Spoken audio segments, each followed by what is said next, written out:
pardon est une puissance, source de libération. La première des choses, Seigneur, le pardon libère l'action du Saint-Esprit. Luc 6, 35, 36. Tutangi makomi na nzambe. Vous comprenez marambo malamu vraiment. Marambo zoleka trop na kati ya bana nzambe. Trop ya mingi, trop ya makasi. Et n'oubliez pas aussi le soir dans la prière. Heure de rendez-vous toujours 20h juste. Invitez vos frères et sœurs na kati ya groupe. Koto bonde le longo. Tutangi makomi na nzambe na kombo na Yesu. Mais aimez vos ennemis, faites du bien et prêtez sans rien espérer. Et votre récompense sera grande. Et vous serez fils du Très-Haut. Car il est bon pour les ingrats et pour le méchant. Soyez donc miséricordieux, comme votre Père est miséricordieux. Alléluia. Zamba pambola bino. Ah vous n'avez frère Paul a bâti sur ma gambe mususo. Frère Paul a bâti sur l'autre. Bien-aimé, étant qu'un enfant de Dieu, étant que chrétien mon sali nzambe. Ce qui oso comprendre était fonction à pardon na kati ya vino ya kolimbisa. Eza passe pour Saint-Esprit ayebako sala makambo musu na kati ya vino yo. Yango mwana tumususu osala mosala nzamba obondela, il pense qu'il est conduit par le Saint-Esprit. Nous avons oza conduit na kati ya pensée na moko. Tu es conduit par l'esprit des diables. Parce que l'Esprit Saint, avant d'arrêter Bisika Oyo, là où se trouve le péché, ou bien là où se trouve les rancines, se trouve conflit. Mon sang avant d'arrêter Bisika Bonti. Mutumso tali aso bonde la lukanzambi me.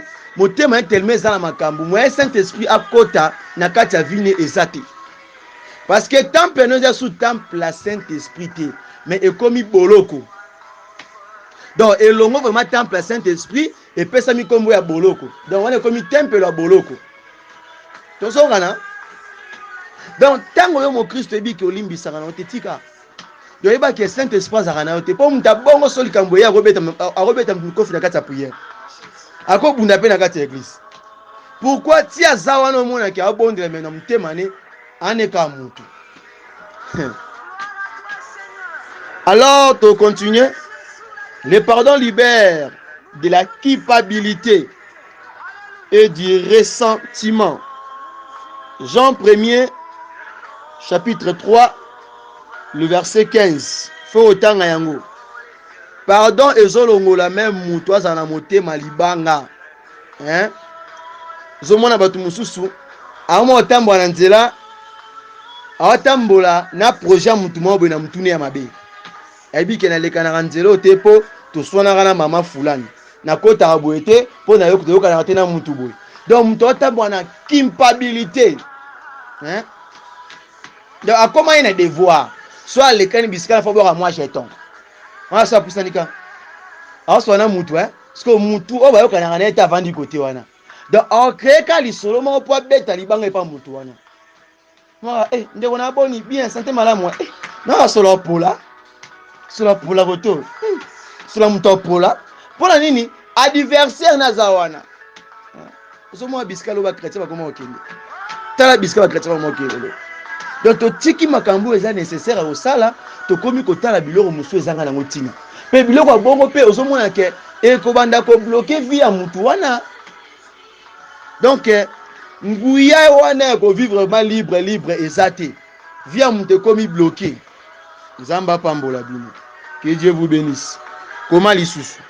Le pardon libère les cœurs de tout fardeau et redonne la paix et la sérénité. Colossiens chapitre 3 le verset 12-13. Tanga yango pona yo moko comprendre. Proverbe 15-13. Bien-aimé, batu muswa kozala awol melaneti ya rouge awol yane loso mafuta mbila awol mama tembelezanga peta to mafuta mais azoli anga zo ya monene bien-aimé munene ya kateka soro zolia munene ya kana pe la pende yesaka mutu munene tala Bote mususu eyaka te ka soko ozolia eyaka na pe. Tala oyebi baporte mususu na vie ya mwana nzambe efongamaka te ka boye hasard, efongami kaka boye.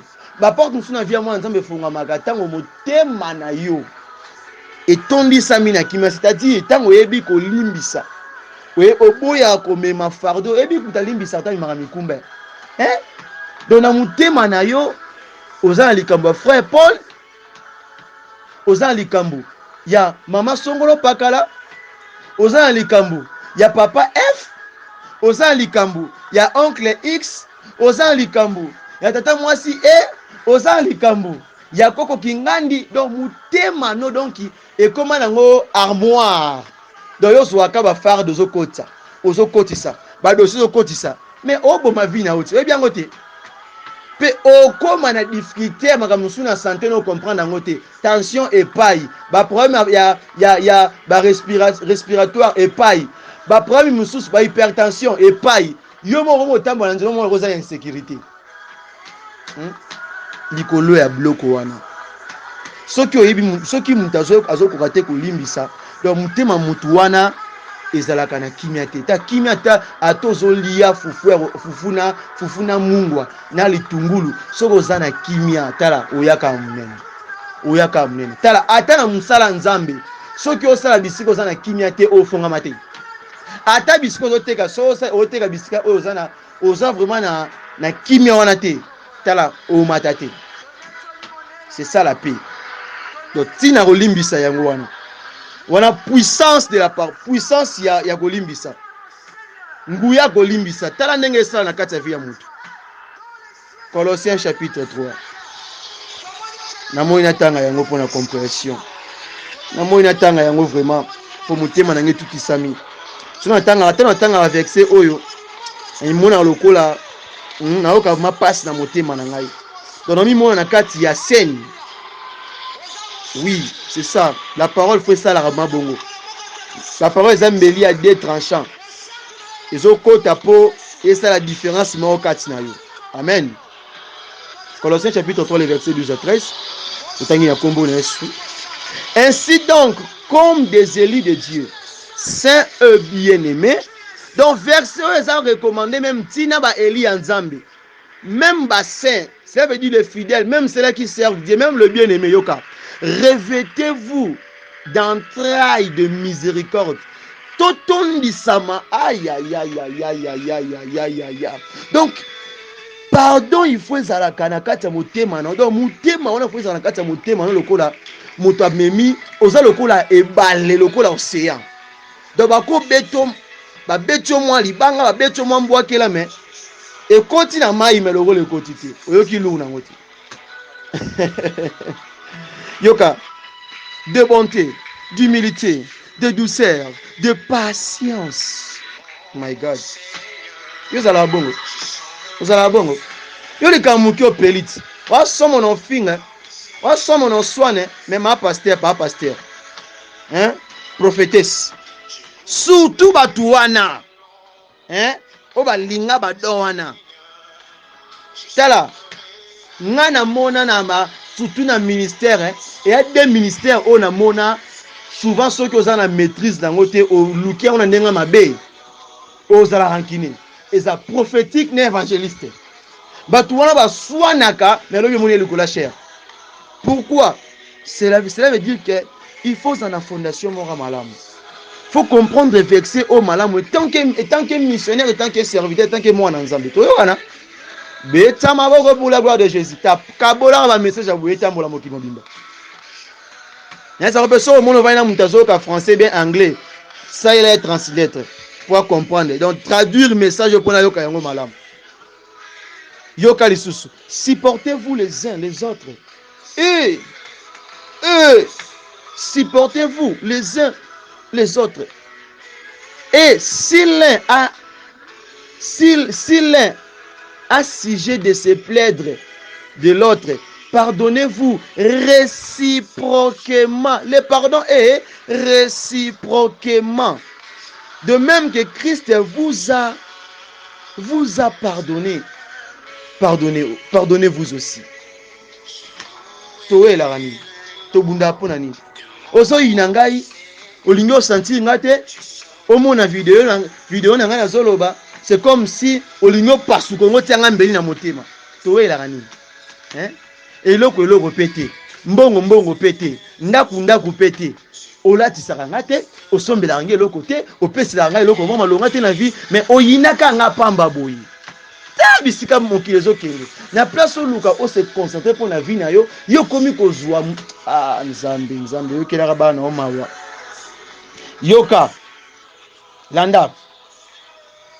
Dieu agit puissamment au travers d'une prière faite dans un esprit de vérité. Osoka dans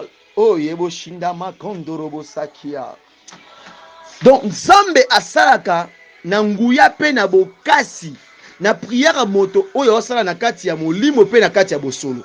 Tozokana na kati pe ya bolingo pe na mawawana na kati ya motema. Faut ba prière nino salaka yo ndo zawana. Ba prière nino salaka na ndako ndenge ozala wana. Si ba prière nino ke na bona na kati ya église. Faut ba prière nino salaka. Lo sambo nino salaka. Le pardon est la condition. Oh ya. Tika. Omoni pardon ezali lokola condition moko epesa mela biso. Posoko limbisité ozana communication na Nzambe te.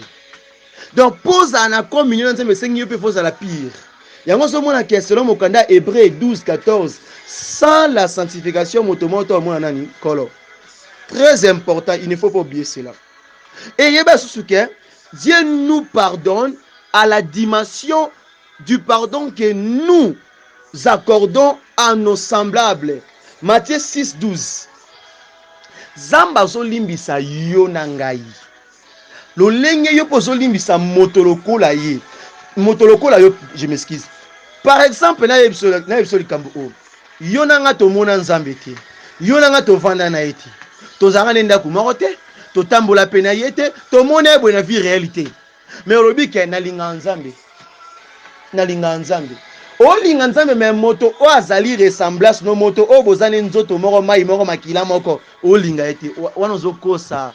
C'est archivement faux. Tu dis que tu aimes Dieu. Je l'aime Dieu, j'aime Dieu. Tu aimes Dieu, oui, bien sûr. Pourquoi tu n'arrives pas à aimer quelqu'un ou la personne qui est tout près de toi? La ressemblance, ta ressemblance. La personne sur laquelle vous avez le même organe, vous avez le même chair, la même chair, vous avez aussi le même sang et le même loki. Tu dois comprendre? Et ça passe. Quand tu dis comme ça que tu aimes. Tu aimes pas Dieu, tu mens. Parce qu'avant d'aimer Dieu, il faut d'abord faire l'effort d'aimer ta ressemblance. C'est ça la parole de Dieu. C'est ça la parole de Dieu. Acclamons pour la gloire de Jésus. Écoutez, une personne non pardonnée est semblable à un prisonnier. On se comprend, dont la peine à puriger est sans appel. Tu dois se comprendre, Matthieu 16, 19, 18. Aussi Matthieu 16, 19, aussi Matthieu chapitre 18, verset 18. Aussi Jean 20, 23. Donc, Moutou a limbi sarata za lokola Moutou a zana boloko. Babenga aita ki na criminalité avant d'ara na boloko. Donc, aye barate d'ape na kuta bato bongo na kata prison. Moutou a vanda. Donc, bakanga ye, vine vanda ka bongo, aye bibe peine na ita vanda kaka. Ils ont donné mon amour à l'imbisarate. Moto fa l'imbisarate vine za bongo. Donc, vine komaka boye. Que Dieu vous bénisse abondamment. Que Dieu vous bénisse. Il est merveilleux. Also subscribe to my channel and share my video, comment it, like, just for the glory of God. God will bless you.